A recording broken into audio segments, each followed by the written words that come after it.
Hello, ഇന്ന് നല്ല ടേസ്റ്റും ഈസി ആയിട്ടുള്ളൊരു ക്യാരറ്റ് കേക്ക് ആയാലോ.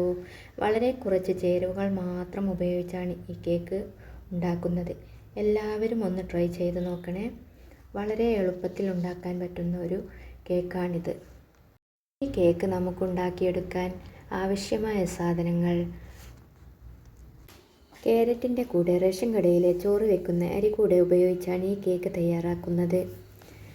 അതിനായിട്ട് 2 കപ്പ് അരി കഴുകി വൃത്തിയാക്കിയതിന് ശേഷം 8 മണിക്കൂർ കുതിർത്തി വെക്കുക. അതിനുശേഷം വെള്ളം എല്ലാം കളഞ്ഞെടുത്ത് ഒരു ചാറിലേക്കിട്ട് ആവശ്യത്തിന് വെള്ളം ഉപയോഗിച്ച് അരച്ചെടുക്കാം. 2 തവണയായിട്ടാണ് അരച്ചെടുത്തത്. അരച്ചെടുത്ത മാവ് ഇനി നമുക്ക് ഒരു പാത്രത്തിലേക്ക് മാറ്റി വെക്കാം.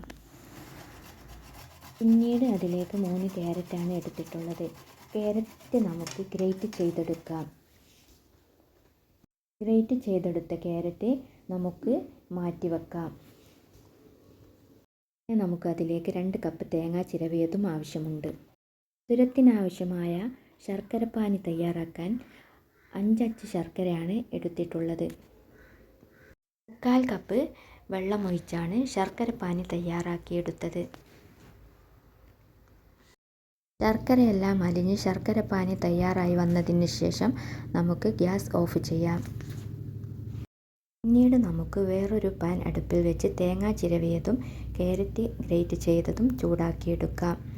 അതിലെ വെള്ളമെല്ലാം വറ്റുന്നത് വരെ ചൂടാക്കിയെടുക്കാം. എന്നിട്ട് തയ്യാറാക്കി വെച്ച ശർക്കരപ്പാനി ഒരു അരിപ്പയിലേക്ക് അരിച്ചു മാറ്റിയതിന് ശേഷം നമുക്ക് തേങ്ങ ക്യാരറ്റ് എന്ന കൂട്ടിലേക്ക് നമുക്ക് ഒഴിച്ചു കൊടുക്കാം. ഒഴിച്ചു കൊടുത്തതിന് ശേഷം നല്ലതുപോലെ ഇളക്കി യോജിപ്പിച്ച് ശർക്കരപ്പാനി കുറുകി വരുന്നത് വരെ നമുക്ക് ഇളക്കി കൊടുക്കാം. അടിക്ക് പിടിക്കാതെ ശ്രദ്ധിക്കണം. ശർക്കരപ്പാനി വറ്റി വന്നതിന് ശേഷം ഗ്യാസ് ഓഫാക്കാം. അരിച്ചു മാറ്റി വെച്ച അരിയുടെ കൂട്ടിലേക്ക് നമുക്ക് തേങ്ങ ചിരവിയതും ക്യാരറ്റ് ഗ്രേറ്റ് ചെയ്തതും ശർക്കരപ്പാനിയെല്ലാം നമുക്ക് അതിലേക്ക് ഒഴിച്ചു കൊടുക്കാം. ഒഴിച്ചു കൊടുത്തതിന് ശേഷം നല്ലതുപോലെ മിക്സ് ചെയ്ത് ഇളക്കി കൊടുക്കാം. ഇളക്കി കൊടുത്തതിന് ശേഷം ഒരു 1/2 ടീസ്പൂൺ ഏലക്കാപ്പൊടിയും ചേർത്ത് കൊടുക്കാം.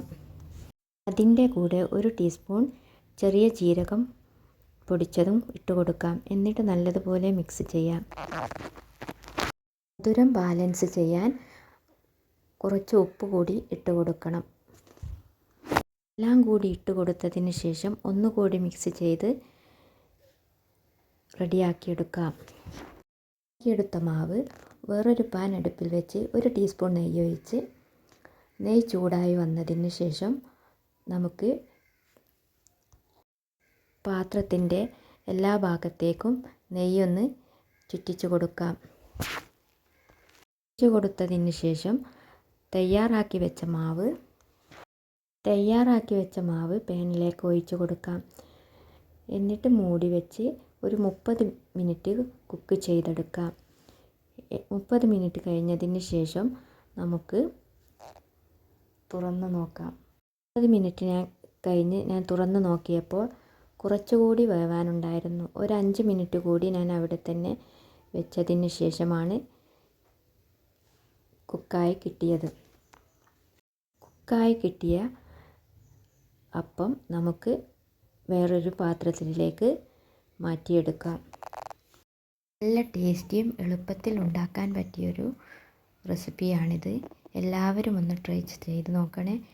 വീഡിയോ ഇഷ്ടപ്പെടുകയാണെങ്കിൽ ലൈക്ക് ചെയ്യാനും